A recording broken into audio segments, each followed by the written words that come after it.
On Cue Billiards in La Mesa for this Lucasi West Coast Tour match. This is day 2, and we're still on the winner's side. This is actually round 5 between Jeremy Long, 7-19 Fargo, he's racing to 8, and Tony Castro, this is his home club in San Diego. He's 6-46 Fargo, and he races to 7. Jeremy won the toss, and he's breaking, rack 1. And his cut break just puts the ones just slightly to the far jaw of the side pocket, so he's broke dry. Looks like the combo is presenting itself for Tony. He can put the 3-ball in there quite easily, and if he strikes it along that line, hopefully he could get 1 ball somewhere near that pocket for his next shot. Yeah, that'll do. With the 2 waiting over the opposite top corner. And the 4 next after that. He could then thread the needle to, oh, he missed the 1 ball. Didn't see that coming. Yeah, I was going to say that the tricky part is the 5, slightly hampered by a couple of balls down there. But if you're nicely on the 4, you just roll forward and it does pass the 8 into this bottom right.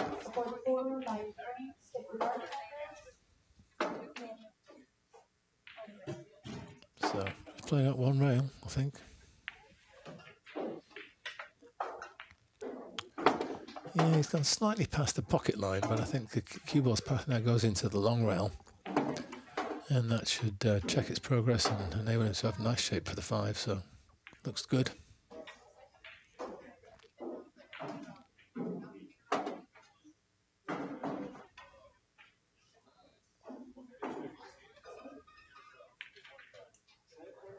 But that was, I don't know, mistimed or misaligned. But it was a pure stroke and missed the pocket, it has to be said, by some distance. So, Tony might get a bit of confidence from a miss like that. And similarly, it would affect Jeremy's confidence as well, but in a negative way. So, nicely on the 5. Can he steer a path clear for the cue ball without moving any obstacles to that 6? Very nice indeed. And that could be the key to unlocking this rack. I think a drawback of a couple of inches leaves him pretty much straight on the 7. And he just stunned it dead, that's perfect. There's a chance of snookering yourself behind the 9 here, so that's the thing you must look out for. Let's see how he chooses to play it. Well, he's trying to stay below the 9. And, oh dear, he was dicing there. That could actually have finished very badly. But it's finished perfect, as it happens. You can now stop this in and simple 9 in the side for the first rack.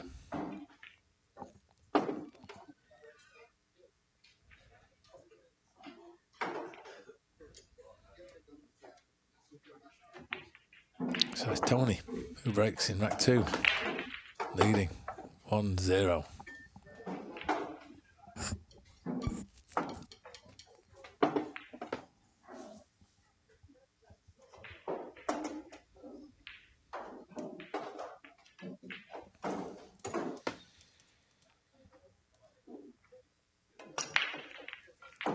And the 1 again cuts a little bit too far up the table. He's fortunately made another ball, so got a chance to continue here. Yeah, most players try and do the cut break with this World Nineball Tour setup of using a break box and rack it with a 9 on the spot with the template. You can get a pretty predictable return, and it's a draw shot with a bit of side spin, and you contact the 1 ball about 3/4 full from the extreme corner point of the break box. And when you get this pace correct, it generally flies into that side pocket. Meanwhile, Tony's scratched. Be a bit disappointed with that. Presenting ball in hand for Jeremy. And first two balls rather inviting. Getting on the 3 next would be a bit more tricky. But the 4 is handy nearby. The 5 easily accessible in the side. And then the 6, 7, they're just slightly crossed in the corner, but you can negotiate that easily enough. So no real obstacle to him completing a run out here if he minds his work. Keeps nice tight control over that cue ball.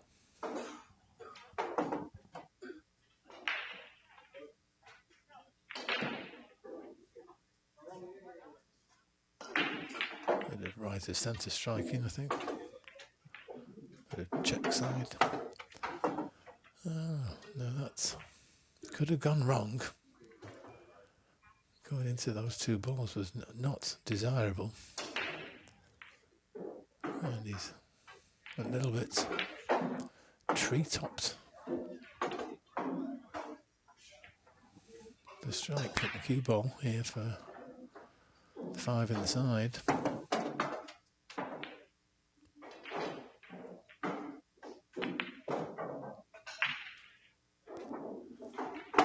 What's on his mind here?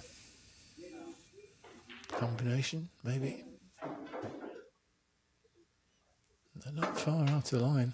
He seems to be looking at that.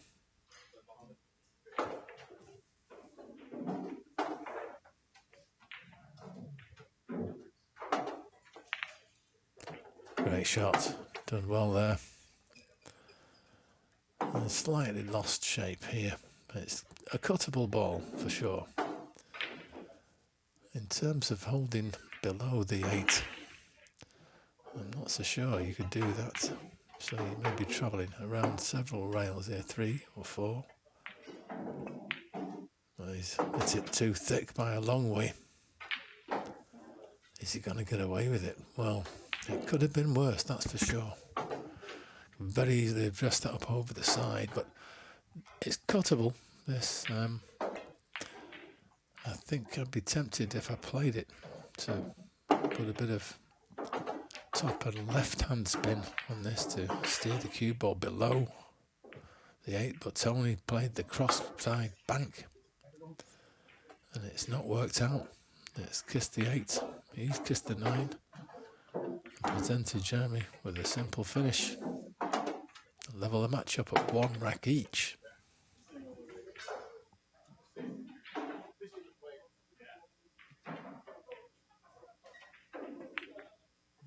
Nicely played. It's got to be slightly too close to the rail for comfort, but still shouldn't be a problem. I'd remind viewers that these are the outer tables here at On Cue, which are notoriously generous, especially compared to tables 1, 2 and 3, which are notoriously stingy.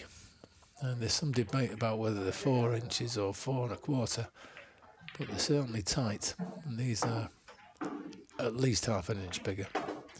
So subsequently, quite a lot of balls going in on this table that wouldn't necessarily go in on those. So the 1 flies into the side pocket. The cut break works perfectly. Looks like the 2 has dressed up very politely over the side pocket. Bit of a cut, so the cue ball will be travelling down table. And you'll have to negotiate some traffic, particularly the 9 ball, if he wants to get back all the way up for the 3. And then back down for the 4, which is near the rack spot. Yeah, so first things first, navigate the traffic. And he's not managed to do that, collided with the 8. So you're looking at a thin cut to the top right-hand corner. If you play with a bit of left English, you will probably avoid the 7 and come round on a path towards the 8 ball, I would have thought. You could have the 4 in the side pocket, maybe.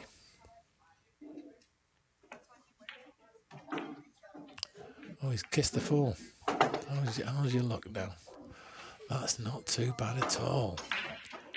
I believe you can just roll this in and hold below the 9 to make the 5. Now to come out, I did want to try and use a... No, he's going around the angle with left.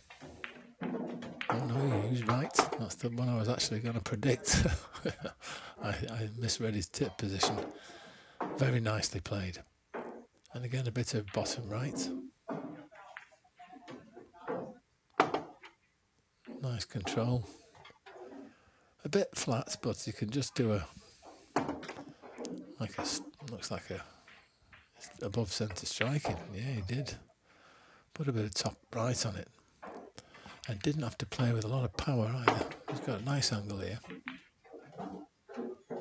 Below centre striking with a bit of left. And a nice completion of the balls here.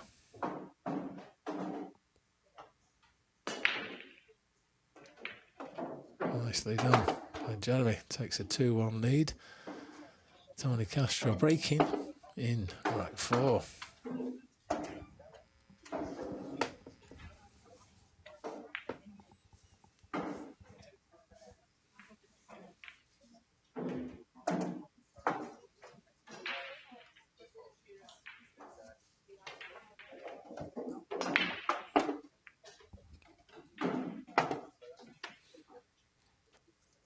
Well, the one missed its desired target. But he has been fortunate. He's got another ball has fallen. He will, however, be looking at a push out here as his full ball snookered on the wall. And with these situations, you want to try and leave something that if your opponent puts you back in, you have a plan. And you don't want it to be too appealing that they just take it straight away. But this one's not too challenging. The question is, how do you put your opponent in trouble from here? And he's passed it back, I believe. Well, it's dead safe right now. If you wanted to try and hook your opponent, what would you do? Well, you can bank the 1 down, try and get it between the 6 and the side rail. Go behind the 6-9. Maybe get the cue ball behind the 8. It's a slow roll. That's nicely done, actually. They're very good.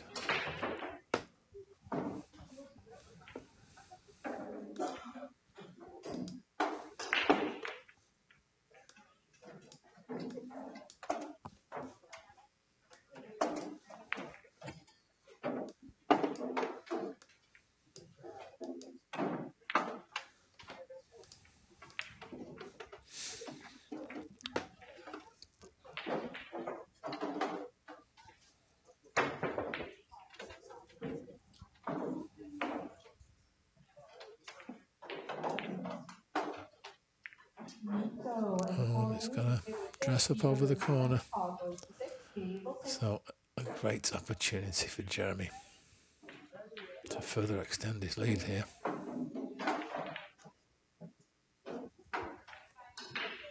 Looks pretty straight here. Just a deep draw. Not too deep, just back enough to make the 3 possible comfortably, and you'll have the easy passage of the cue ball back down the table.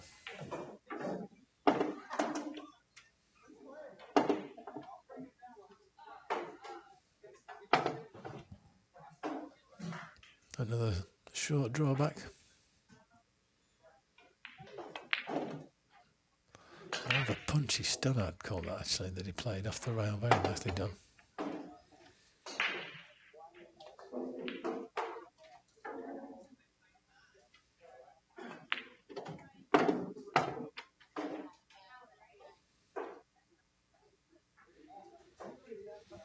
I'm just getting the right line now to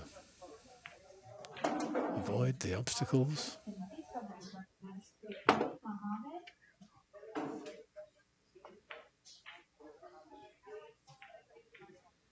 And you're playing the 9 in the corner here, usually, but if it's an absolute gimme over the side, why don't you just drop it in there? 3-1, Jeremy Long.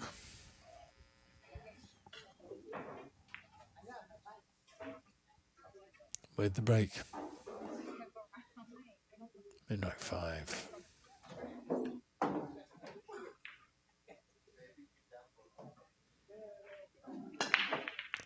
Makes the cut break straight in. Another ball falls as well.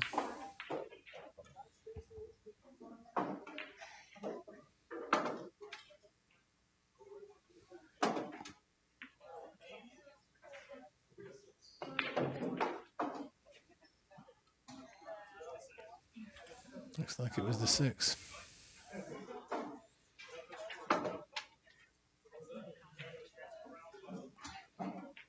Just pop this in and avoid the 9 with the cue ball as you come across the table for the 3. Always put it in. Well, you don't really want to do that. You call the 8 ball here.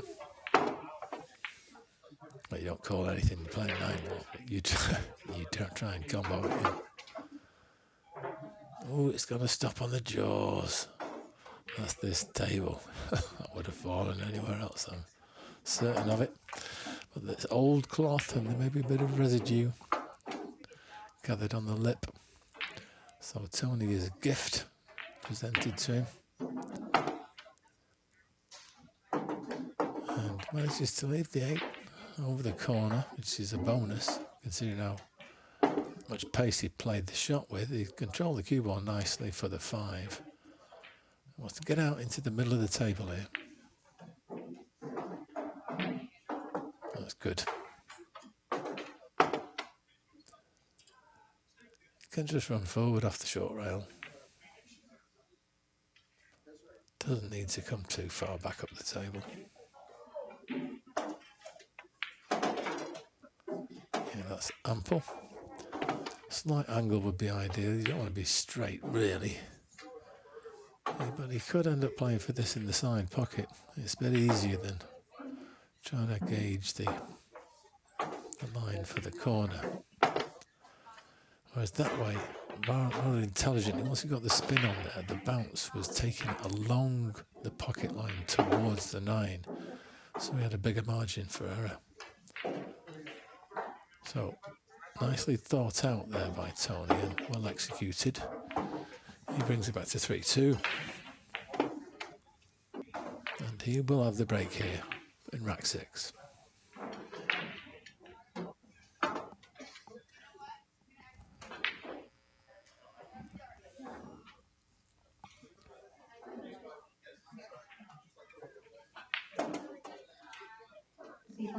Oscar and Jason Call. Jason Call goes to 7, Oscar goes to 9. Makes a ball in the corner once again. The one was a long distance, maybe a full diamond down from the side pocket.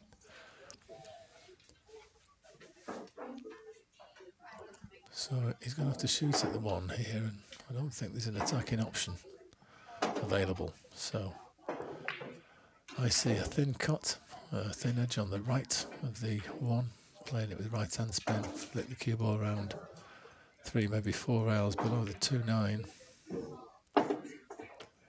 You could just bank it down table and put left spin on the cue ball and try and hide in that top left corner behind those 2 balls. Don't know if you can catch it super thin on the left and try and cut it in. No, he's done the first of my suggestions and almost had the line. Needed to hit it a little bit harder, and he may well have got there. But still, I think his opponent, Jeremy's, in the spot of bother. He's kicking at this. I don't think he's got a sight of it directly. He's trying to hit it from behind. Yes, he was. 2 rails. He tried to hit it from above, I should say, or from behind, but he missed it altogether. And so Tony can take ball in hand and think, where does he want to be?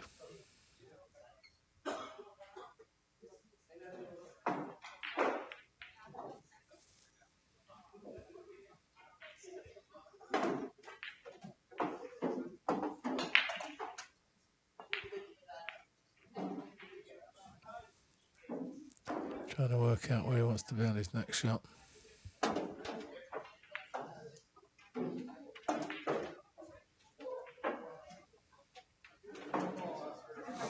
Looks like he's around that path between the 6-7.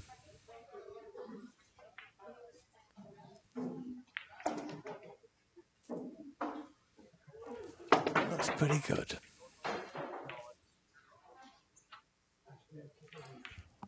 Get back up table for 4. And somewhere along the centre line, somewhere close to the 5. And that's looking okay. Hold up. You don't want to be under the rail. Limits your options quite severely in terms of what you can do with the cue ball. So if he wants to get any action on it here, he's going to jack up a bit. And I think it's tough. You try and find the gap between the 6-7 once again off the rail.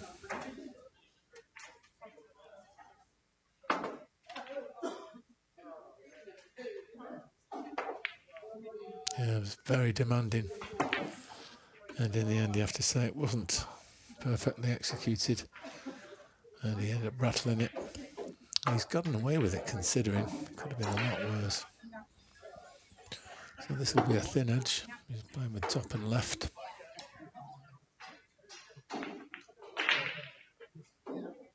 Yes, this is looking pretty good right now. We'll just pop out as it finishes its roll. Yeah, it's a slight swerve, I think, and you can hit pretty much full ball. Seems to be playing with the left though to catch a thin edge again on that left side. Once again, seeking refuge below the 5-8. And that's pretty good. Yes, the 7 is interfering with the 1 rail escape down the left-hand side of the table. There's no path between the 8 and the rail. You could strike up between the 5 and the 8. Hitting the other short rail, you'd have to try and put some spin on that. Makes it tricky being so close to the cushion. And he's just looking now to see if he can hit it off 2 rails, maybe 3. Coming with right hand spin behind the 7. Short rail, there you go. Volley the face. Nice kick, nice kick. And got some good distance. Bit of separation. Not altogether sure whether Tony can see the potting angle here. But I'd read he can from his body language. He seems quite set on this as an attacking option.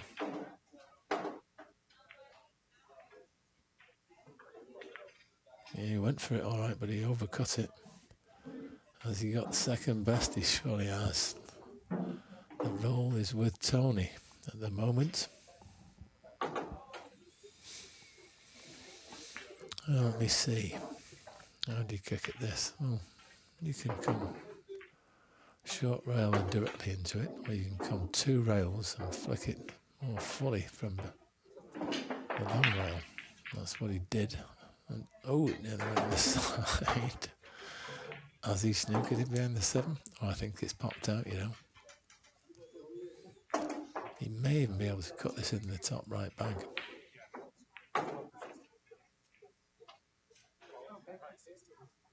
If he's got anything to the left edge of it. Any opponent to return, please from the tournament desk. Any opponent to tournament desk.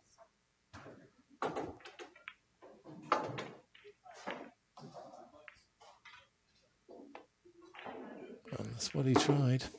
It's overcut it as it happens. But that is what they say, missing it on the pro side of the pocket. Left it very safe indeed. In fact, Jeremy's got a problem. How do you get this safe? Let alone how do you attack? I can't see a good safety here. It's so close to the cushion, I think anything close to falling, you'll double kiss it. You try and thin edge it on either side. If you can catch it thin enough, you'll get a good safety, but you've got to catch it mighty thin. And he's got that pretty thick, but the line is very good, all the way down below the 9 and the 7. So 2 rails, maybe 3.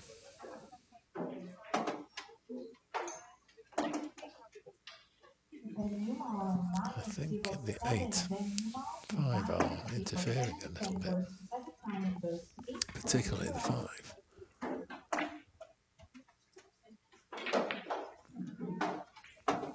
And I don't know if you could just jump over the 9 and get a shot directly at it because of the 7. So I don't know if the short stick is an option here.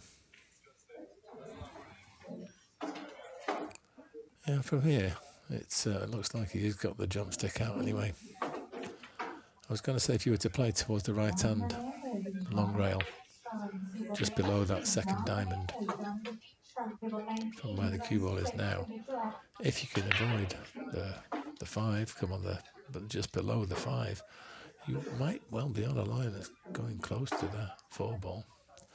But we shall never know. What we have to see here is if he can negotiate the gap between the 6, 7. He surely can. But he's going to set it up for Jeremy. Yeah, he's wanting the cue ball to keep rolling, but this is cuttable. And I think I'll be tempted to play with a lot of right hand spin, but he looks to have left on it, so he maybe just play very slowly. Because I think that left's going to make it run and run. And gone well past the side pocket. He's got an option for the corner though. You can just stun forward. Oh, that's the 6 passes, the 7 in the side. So elementary. Soft screw shot. Oh, somewhat deeper than soft. Obviously wanted to get down a bit lower. A nice angle on the 7. He seems to have come short now. You've got to cut this in, cut it up the rail, let the cue ball fly across 2 or 3 times. And hopefully you get the pace right, so you've got a nice straight 9 ball.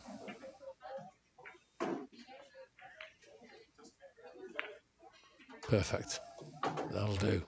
Look at that. There we go. It's going to be 4-2, folks. Nicely played by Jeremy.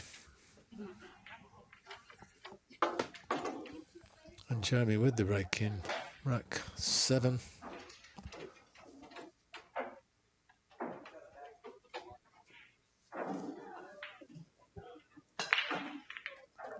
Perfect cut break. That one flies in. The 2, however, is not necessarily playing ball. I think the 4 fell already. So if you can make this, there's a high tariff. The 3's waiting.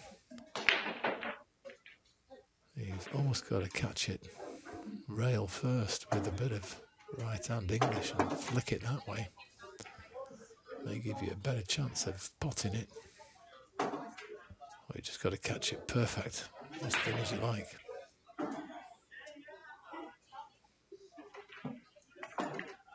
Nope, too thick. But now it's an easier cut. One I fancy Tony to make. His challenge here is to avoid any obstacles in coming back down the table for the 3.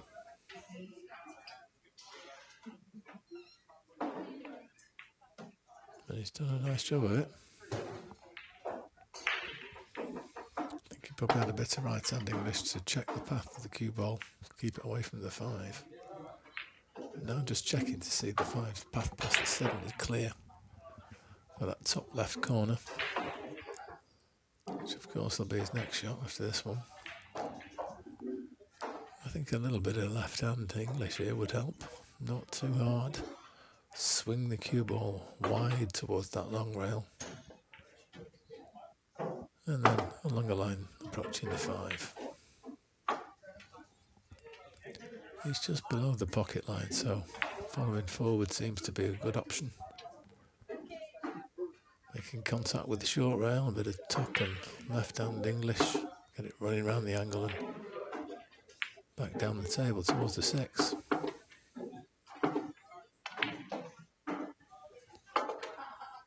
Looking good now. And I'd be tempted to just use a little bit of check side, come one rail back towards the middle of the table. That way you're approaching the 7 on a pocket line. Oh, but he's made a big zero of it. He's overcut it by a long way. And because he's hit it much steadier than he thought, he didn't have anything like the shape he played either, so can only assume he just misjudged the application of English at the slow speed. And didn't get his contact point right. But he's, considering he's butchered it, he's got away with it. It could have been a lot worse than this. And Jeremy just surveying the balls to see what he can do. I mean, it looks dead safe now. And to get it this safe after this shot will be a challenge.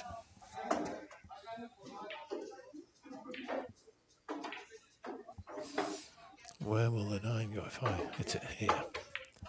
You could just do that, of course, is hit and hope, and drive the 9 at pace around the table. There's always a pocket.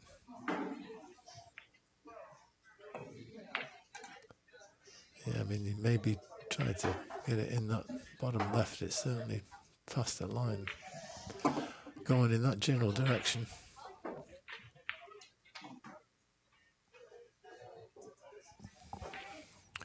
Now the 7 doesn't appear to be blocking the path of this 6. It's just a thin cut and an awkward one. I think once again you'd be playing with check side to avoid the scratch.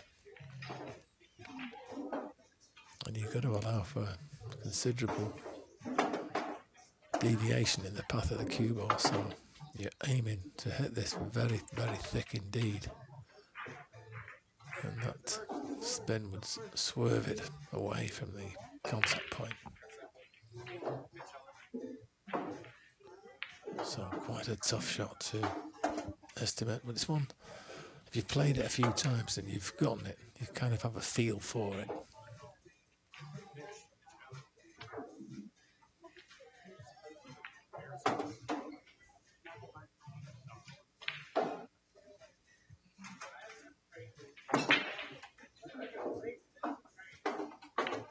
He's played the bank instead and didn't quite cut it sufficiently, so came up short.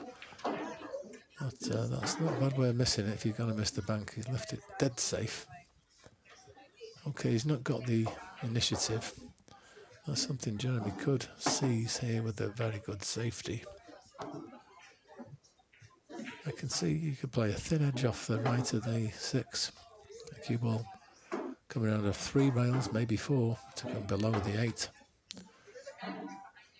And if you catch the green 6 nice and delicately, it could end up being very close to the 7. So I quite like the look of that shot. You could, of course, just try and bank it down the table, catching the 6 on the left, playing that with a lot of right-hand English to try and kill the path of the cue ball, hold somewhere behind the 7. Whilst the green comes down towards the 9 ball. So putting the extension on the cue, it's one of those 2 I think he will be going for, but which one?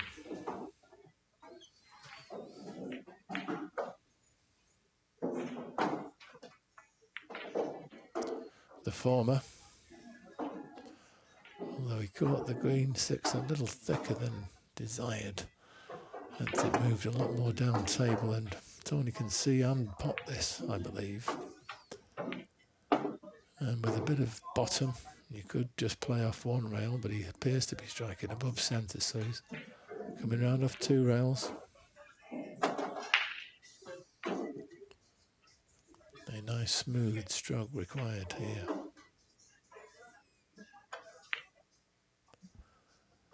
And didn't quite have the right line of attack. So passes an opportunity back to Jeremy.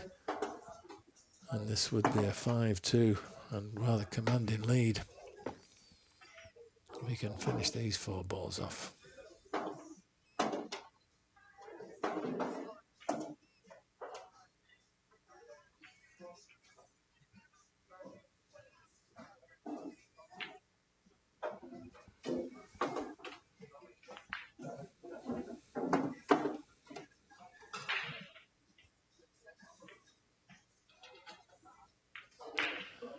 Well, he almost overcut that, but I don't think there's ever a danger of it not dropping in.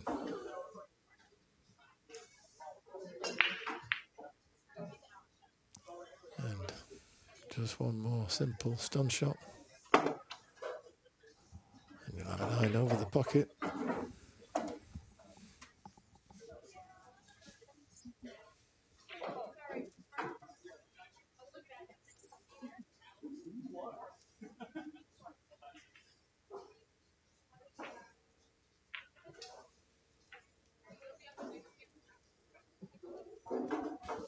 And Jeremy very politely waiting for the gentleman on the next table to finish his shot before coming round to pocket this 8 ball.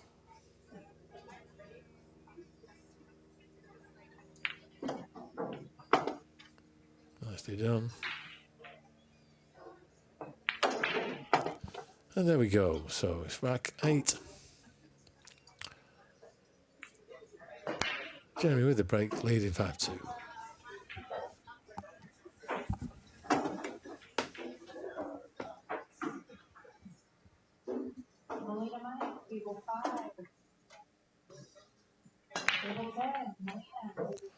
The one has a look inside, but decides he doesn't want to drop. Fortunately, the ball fell into this bottom corner, so he's good to carry on. And does the one pass to the top right corner? It looks very tight. The more he looks at it, the more dubious I think it is.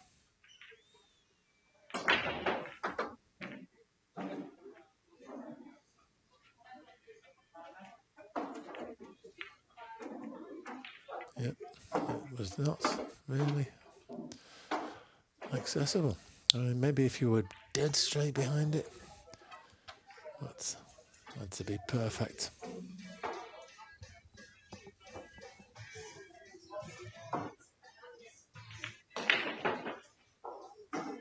I'm flicking this in with a bit of right-hand English. He's got something in his pocket that's sticking in his leg when he gets tries to get over the table. So the wallet's come out. Yeah, flicking the cue ball around, that 2 rails in the corner to approach the 2 for the side. Johnny Hernandez in hot red, table 17. Johnny Hernandez in hot red, table 17, race 7 to correct. Terry Carmona and Dave Martin, table 15. Terry and Dave, table 15. Terry goes to 7, Dave goes to 6. Too thick was the cry. Once again, the roll has come in his favour. And Jeremy snookered on the 1 ball. No chance of jumping that, so he'd be kicking at it. Coming at it from one rail, from the short rail behind it.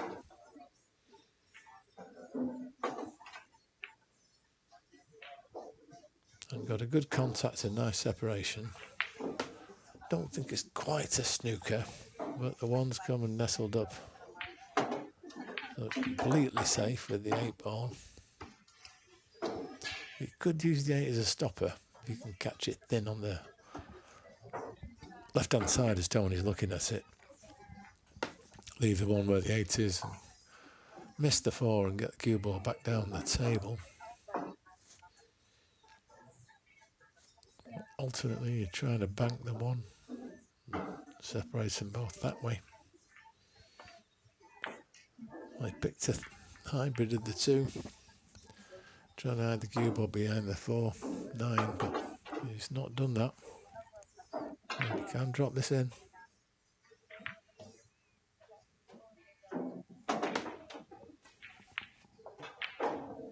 And has done just that. You want to play like a little punchy draw shot, come back a couple of feet. Keep the cue ball pretty much in the middle of the table. Like that. He's a bit disappointed. The hand comes up because he's drifted more towards the side rail than he wanted. Can't get his hand on the table. Can't be completely comfortable. And a bit harder to control the cue ball off this thinner cut on the 3. And he's jacking up a bit as well.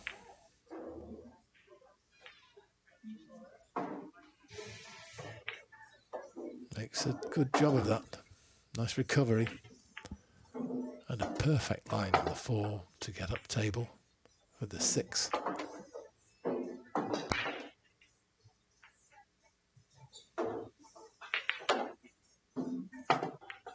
How is your speed? It is pretty darn good. Bit of running English. Yep, that's okay. Once again, probably want it to be further out into the table. And hand on the bell of the table, so on when you're cueing, this always makes it easier. And he's playing this with a bit of left, so a line for the throw. Got to just make sure you're down and set right, get your speed right. And looks to be a little bit flat.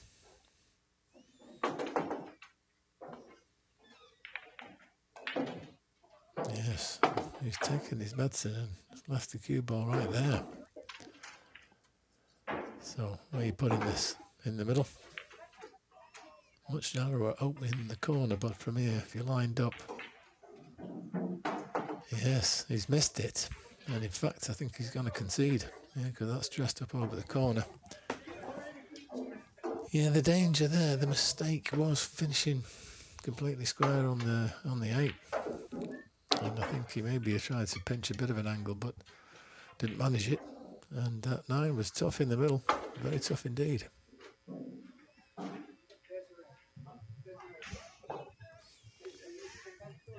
I had a shot like that earlier, and I probably should have played it in the corner, which is a much more accepting and wider opening from that angle. So it's 5-3 to Jeremy. Tony's breaking in rack 9. And he really needs to work on his cut break if he wants to get that 1 in the side. That was a good diamond and a half away from the middle pocket. No real damage done. Jeremy surveying the table, trying to come up with a plan. I don't really see an attacking option at the moment for him, so trying to put Tony in trouble. And you can just bank the 1 down the left-hand side of the table, try and find the gap between the 5-6 there. Hold the cue ball somewhere where it is now in that general vicinity. Or he's brought the cue ball around behind the 8. That's actually much better. But I don't know if the 1's gone far enough. It's collided with the 5. So maybe left an edge for Tony. And if you can see it full in the face, he could perhaps try and stun the 1 and hope it can collide with the 9 maybe and leave Jeremy hooked. Well, it collided with the 5. but he needed it to hit a full ball shot on the 5 for the hook to be effective, and the one's come out. But once again, no real offensive option, Jeremy. Cat and mouse will continue for a while longer.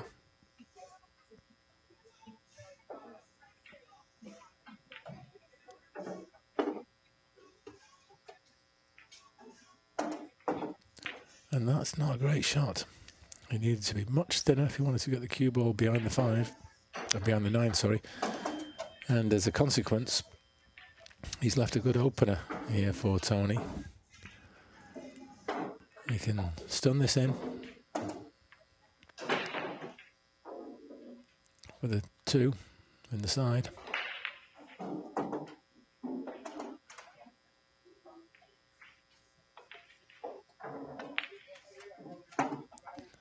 Yeah, just a little jerky. Not a smooth strike there. Seemed to be up a little bit as well. And he just caught the jaws. So, Jeremy's not punished for his poor safety and gets a nice chance to start putting a few balls. Slightly awkward here, especially bearing in mind where the 3 is. All tied up there on the end rail with the 7. So back cutting this 2 into the top right and trying to come, I think, 2 rails into a breakup. You don't get a lot better than that. That's an excellent shot. Could have been a fraction kinder, but he does have a cut into the top left. Just reaching over a little bit. And tip position to the left of centre, I think, to get the cue ball over towards the 4. He doesn't want to kiss the 9. That spoiled the party. So doesn't really have much of an attacking option left here. So thinking about how to take a tactical advantage. And it appears to be thin edging this 4 on the right side. Send the cue ball down to the end rail. Oh, he's actually going to try and hide it behind the 8. And that looks pretty good.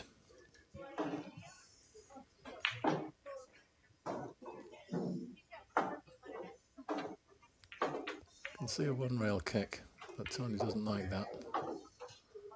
He's coming at it 2 rails, I think, between the 6 and the long rail. Oh no. I guess he was trying to do 2 short rails, but he was way off there. And so ball in hand goes to Jeremy. And this is the puzzle he has to solve to extend his lead to 6-3. Just checking, does that 5 past the 8? And looks like it's pretty tight. Let's see. I take it that it didn't. That's why he's gone for the long side into the bottom right. And just avoiding the 9 as he comes out into the middle of the table. Oh my goodness, what happened there? I can only assume he was just steering the cue ball and concentrating so much on that he just forgot to pot the 5. So he'll be quite miffed with himself about that, I think. Meanwhile, Tony's got a great chance here to compound Jeremy's misery by finishing these 5 balls off and taking the rack, closing to just 5-4. He's gone a little too far, slightly blind pocket he's cutting back into now, and the shape isn't straightforward either. So you either play this with a bit of right hand spin to throw it around the bottom angle here, 3 rails and then back up, or you can draw with left and try and check it back off this long rail. That's what he's done, and the checks work very well, and he's pretty much perfect now on the 7. The natural angle takes him down the table towards the 8, and now he's just standing by there, so I don't foresee any problems here. He's got a slightly unorthodox cue action, as Tony.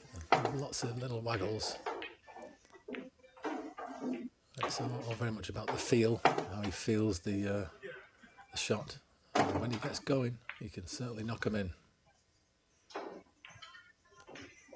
And knock him in he's done, so 5-4. Jeremy with the break. Rack 10. Misses the cut on the 1.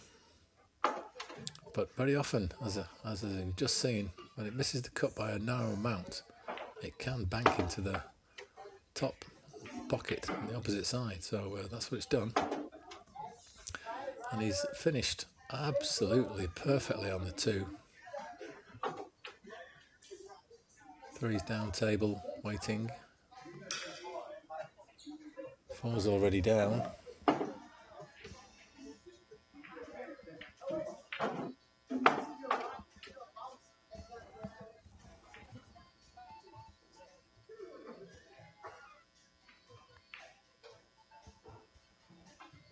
Actually, is it the 8 that's already done? That's the 4. Yeah, the 9-ball. Yeah. You have to forgive me. I've got slight colour blindness, so you will occasionally hear me miss describing the ball, or sometimes just referring to a ball near the pocket, because I can't see whether it's green or brown, or sometimes, as in this case, purple or black. So he's played safe.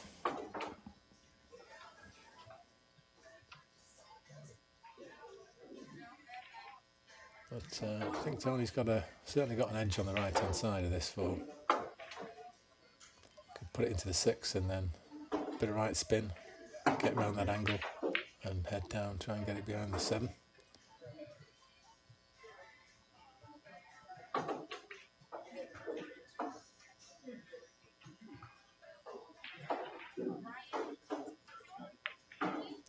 Yes, but he's just done the straight up and down and used the 9, which is a lot easier and a very clever shot.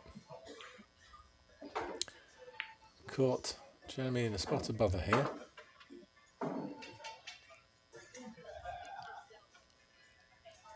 And as ever, it's not about hitting the ball, it's about getting it safe.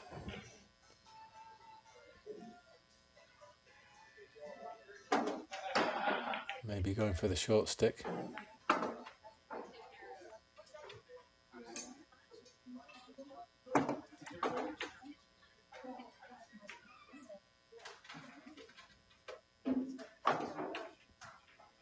He's indeed going airborne. Not sure what he sees as the outcome of this, whether it's a safety or if he's trying to attack.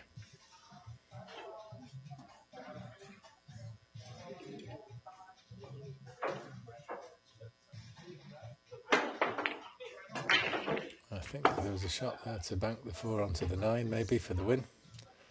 And he's gone straight in off, or he's scratched, as you say. And so another really wonderful opportunity for Tony, with just 5 balls left on the table, to steal another one back. Left it a little short. I mean, he does need to get all the way up table, so he's certainly got the angle to do that now.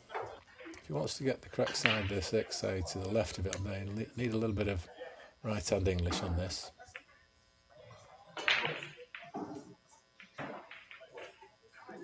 And that looks pretty good. It's going to bounce. Just stay below the pocket line. It looks as though he's gone a bit flat. He's got a tiny angle he can roll forward with. Right, but what he tends to do, he's addressing below centre. I think he actually even dips even lower as he's striking on those draw shots. Finished perfectly. Just gotta put this little draw, just keep the cue ball in the middle of the table there. Oh my goodness, that is a shocker. Oh my word, he's flew the 7 after a terrible miss, it has to be said. That could have been very costly. But instead of which, he's going to level the match at 5 racks each. And thank the billiard gods. And try and make sure he doesn't throw a bad one in like that again at a crucial time.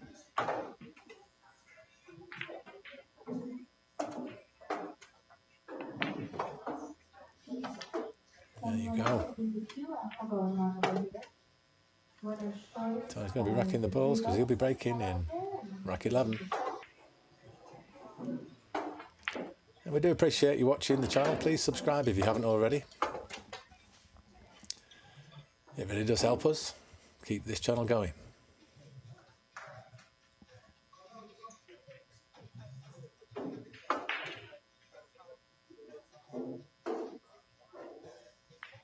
Going to break Kenny Mustard this time. Well, he's got, I think 2 balls went in that bottom left, or bottom right I should say. But once again, the way he cut the one, it finished right about a diamond up from the side pocket, the target pocket.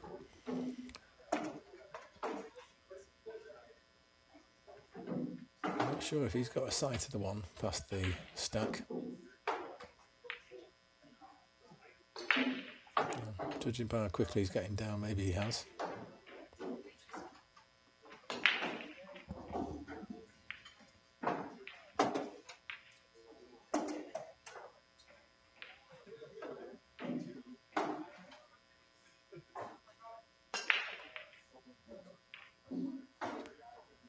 And just caught it too thin.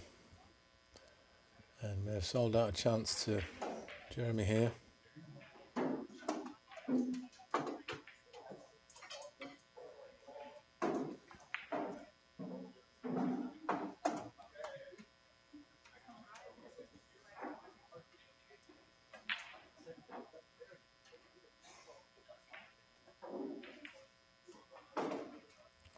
He's overcut it. I won't be happy with that.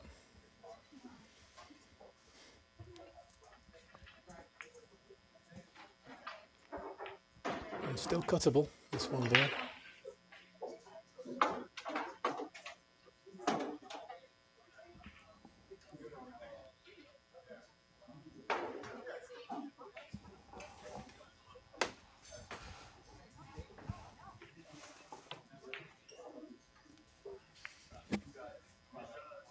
Oh dear, all gone wrong now. Missed the cut, caught the 9, scratched. And so, with choice of the ball anywhere on the table, you would expect Jeremy to make good inroads into finishing these off.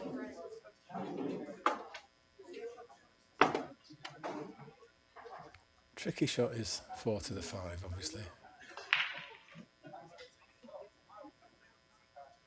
But the 5 does go in the right centre and also the top right. If you could get pretty much straight on the 5 here, could just roll forward for the 6 in the top right.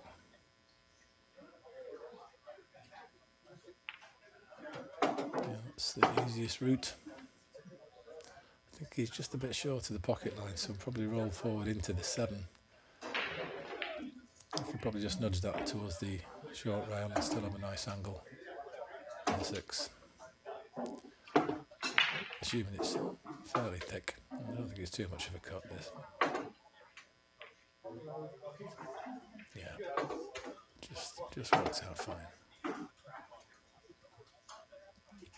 And now just a good stroke, let the stroke out, get through the ball nicely. Not too hard, slightly below centre. And it's a little flat. You didn't really want to be flat. I mean, I know you can stun this in.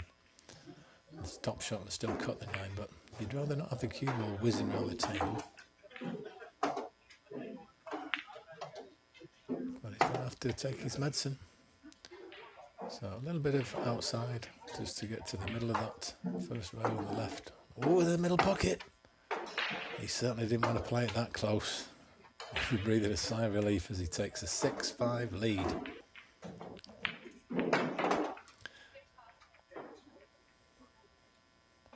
Jeremy breaking, rack 12. Needing 2 for the win. And 2 balls go in the bottom left pocket. The one just misses the side. And it's formed part of a 4-ball cluster over in that top left-hand quadrant of the table.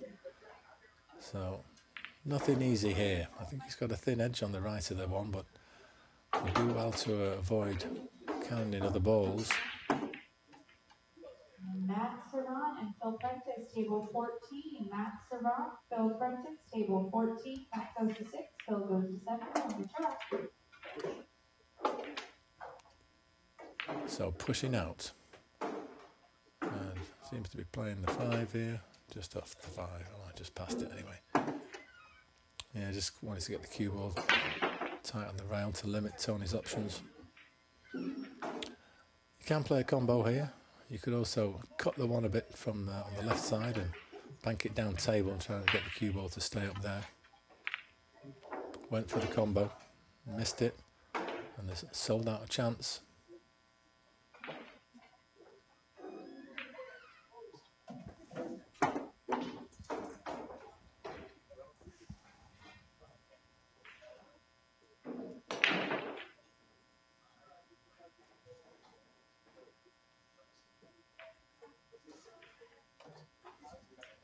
Just a bit short. Wanted to be past the pocket line there to avail easy position for the 4.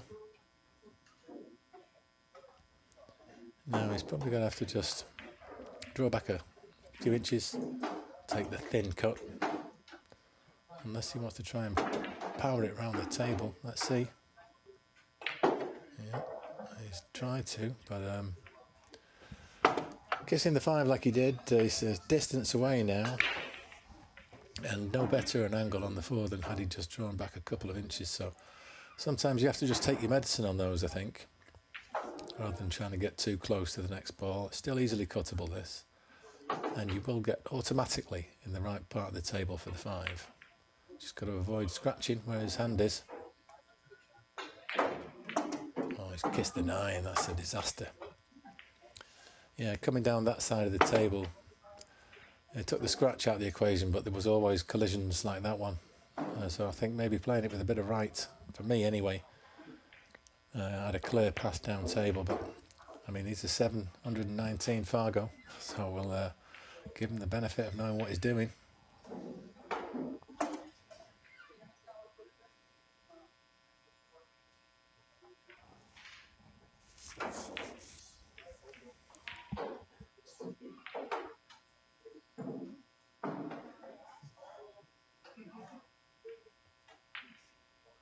But trying to work something out here. Looks to me as though he's got a very thin edge on the left-hand side of the 5 as we look at it. That's no good to you because you're going to end up leaving it too close to the corner. So is he kicking? Yep, he is. Hitting and hoping a little bit there. Trying to move a few balls and make something good happen. But I'm afraid he's left Tony with a chance to steal another. These 4 balls to level the match once again at 6 each. Big opportunity for Tony.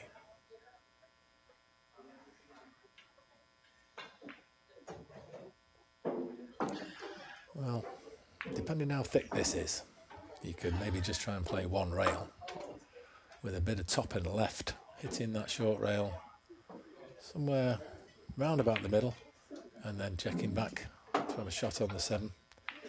If it's a bit thicker, you may be able to play with top and right. Once again, I can't see the cue ball getting much farther than the middle of that short rail. And then with the right spin, you can try and get it over, maybe to the 3rd diamond on the long rail on the right, and then back out to the middle for the 7. Oh, he's missed the 5, I'm afraid. He was playing the first option of the 2 that I described. But has he got a bit of a roll? From this picture, it looks like you can cut that in the side pocket. I'm not sure you can get it in the corner, but I think he's got sufficient of the edge to play the cut. Great chance Tony spurned there.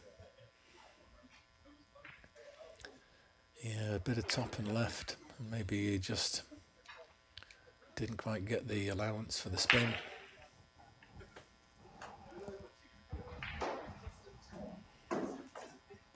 Oh no, he's got the jump stick in hand, so obviously the edge is covered.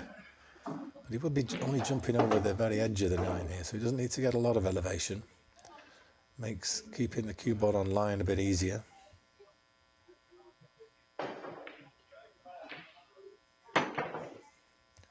Oh, caught it thin, but too thin.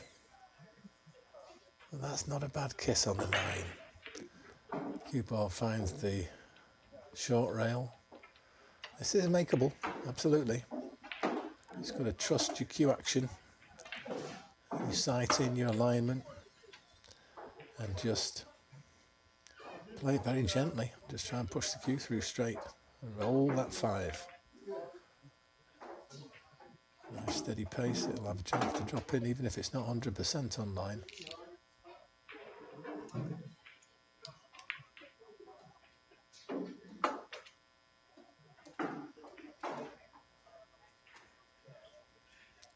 And being a bit distracted here, Tony. That's one thing. With this Lucasi tournament here, we've got all the tables in use. We've got a lot of players in the room.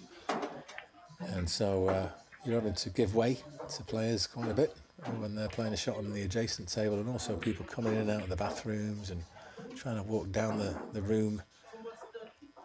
You've got a very, very good focus to try and blank all that out. As people aren't trying to put you off. They're following billiard room etiquette. But it's just a factor of the size of the room and the number of tables in it. So yeah, good practice for you to try and keep yourself focused.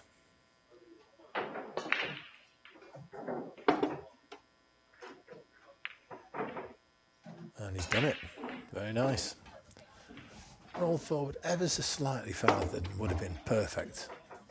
A dead straight 7 in this bottom right would have been ideal.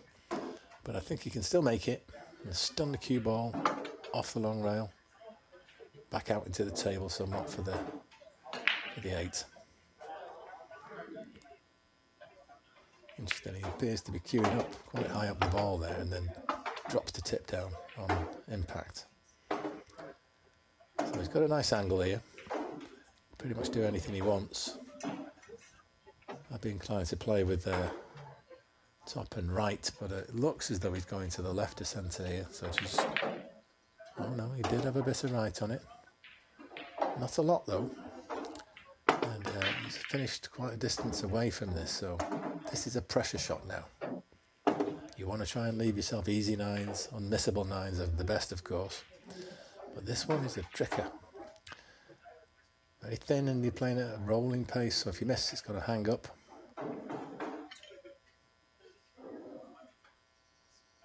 Yeah, wants to take a little breather. Maybe someone's moving down the room. There you go. A toilet break by one of the players. Resetting. So big shot now. This to level a match. Okay, doesn't want to play with the guy next to him, about to play his shot. So yeah, you just have to relax a little bit under these circumstances. Take your time, don't get vexed or agitated. It's just what it is.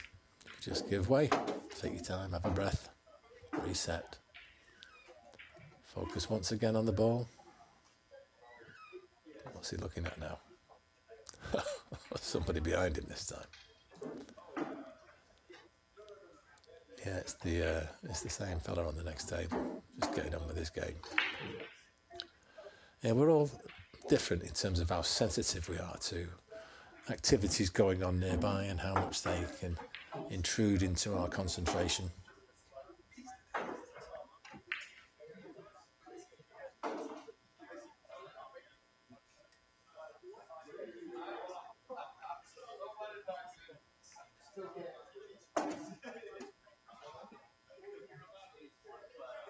Here we go. He's made it. That's a great shot. It was worth the wait. Levels the match. 6 each. So now it's effectively on the hill for Tony. And And Jeremy needs 2. And he makes the 1 in the side. The cut break working perfectly. The 1's come down to offer him some type of a shot. I mean, I see an attacking shot to put the 2 in the side pocket on the left. That's one option. Will it go past the 7-4 and the 6 to get in that bottom left? Could go rail first. Oh, he could even knock the 6 in with it. I didn't see that, but that was obviously a better option. But this hasn't worked out ideally. He can cut the 2 in the side pocket. It's very acute. And if he does that, he's just seeing where would the cue ball end up? Could I still get the 3? I think he could. But it's a big 7 ball in the middle of the table that he could end up behind. You've got to try and get above that. And I don't think the 5's blocking the pocket in terms of getting to access to the 3. You've got to be accurate with these.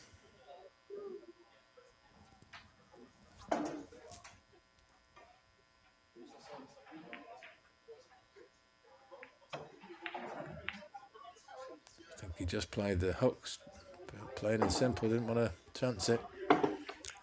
And he's got Tony behind the 9.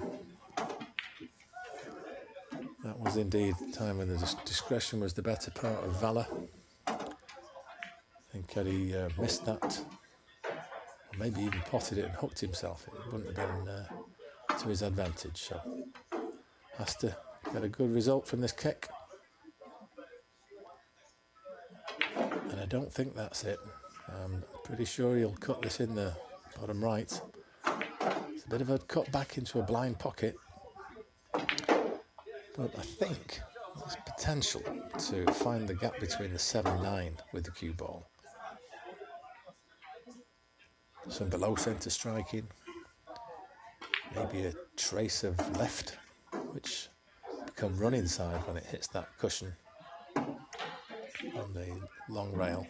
And the short rail and then come towards the 3. So he could have a shot on it into the... Oh, hang on. Is he playing this onto the 9? He was indeed. Went for the game. Was not far off. Don't blame him for going for it. Certainly a good deal easier than trying to run the table from that position. Just trying to hide behind the 5 here.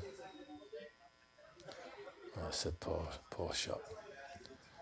Unfortunately, that 2's come right out. It's fully available. Just stun this in and have the 3 in the top right pocket. And now just to roll the ball in, and cue ball will come out nicely. I think I was a bit below centre. I suppose that's good. He could stay slightly below the pocket line on the 4, and then 4 to 5 is made easier. I think he's just following forward here, 1 rail.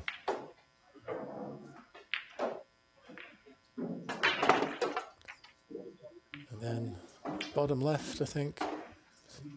5 seems to be wired to the rail.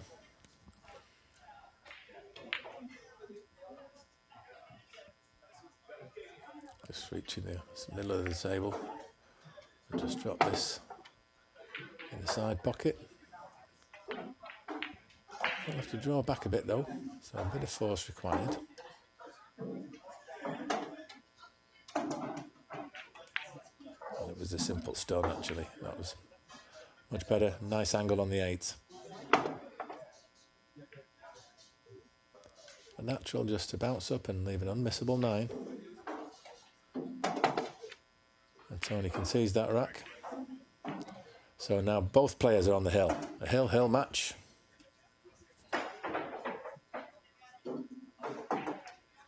When you need a good break.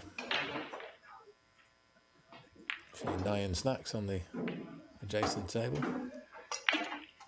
He's still going.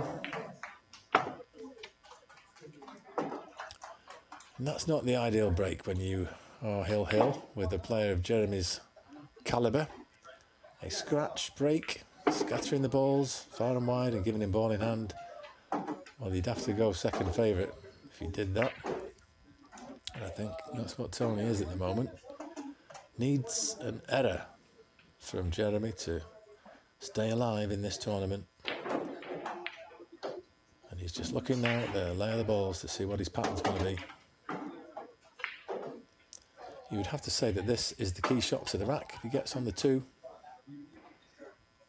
from here, I'd be ordering a taxi if I was Tony.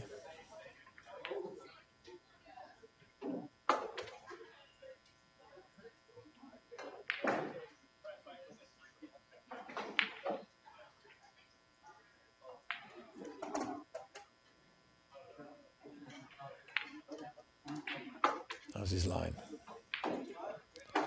Oh, has he glued himself to the 9? Body language tells me that he has. What a shocker.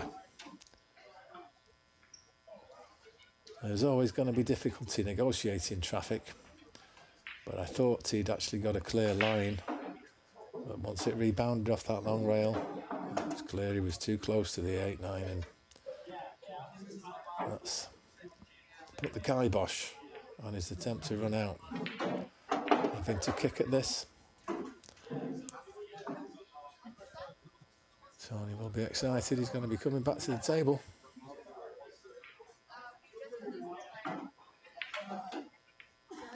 What kind of kick can you manage here? You get a nice full ball hit on the 2. Cue ball will stop pretty much dead.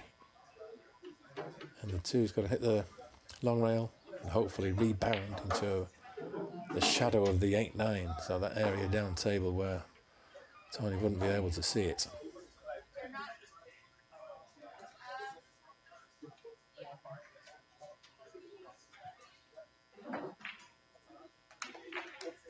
In order for that to happen, you've got to catch it full. It's slightly to the left or right. The cue ball's going to squirt out. Yeah, and he caught it slightly to the left. But that may have worked out as the 2 kept rolling. It looks like he can cut this in by his body language, checking the line, choking his tip, keeping his eyes on that contact point on the 2, checking the point once again. Trying to get it ingrained into his brain. And then a bit of left, maybe, off that short rail to come towards the 3.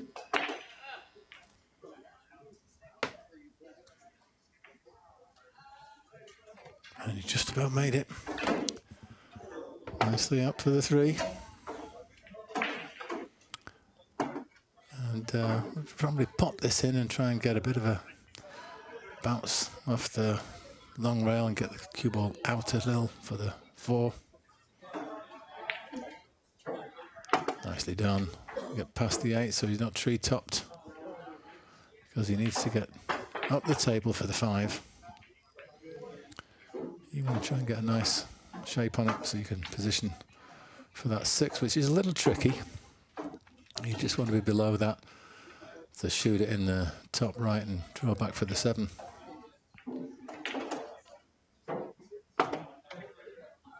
He's not quite come far enough, so he can either play the short side of the 6 and get it into this bottom right.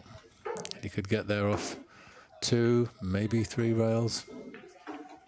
And he's trying to go to the long side of it, but where's the cue ball? Oh my goodness.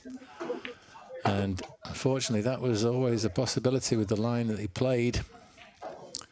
And now, with just these 4 balls remaining, you can expect Jeremy to pounce and take the match. I think Tony's aware of the gravity of that error.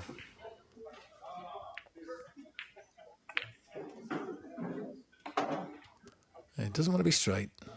That'll do. Sufficient angle. He can just follow forward off 2 rails and have the 8 in the side. Anywhere near straight on the 8's going to do him. Doesn't need much of an angle because you can just roll forward and leave the 9 in the opposite side, or if he's a little bit short of the pocket line, you can just stun over. So just got to get out and close to the pocket line on that 8-ball.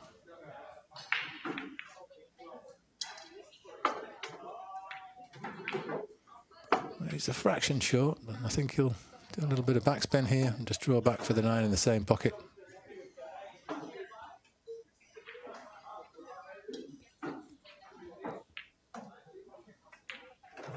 And that looks like it. Tony steps forward and shakes hands. So Jeremy wins by 8 racks to 6 and advances to the next round on the winner's side. Tony goes over to the 1-loss side. So check out the channel for more from this tournament. We appreciate you watching.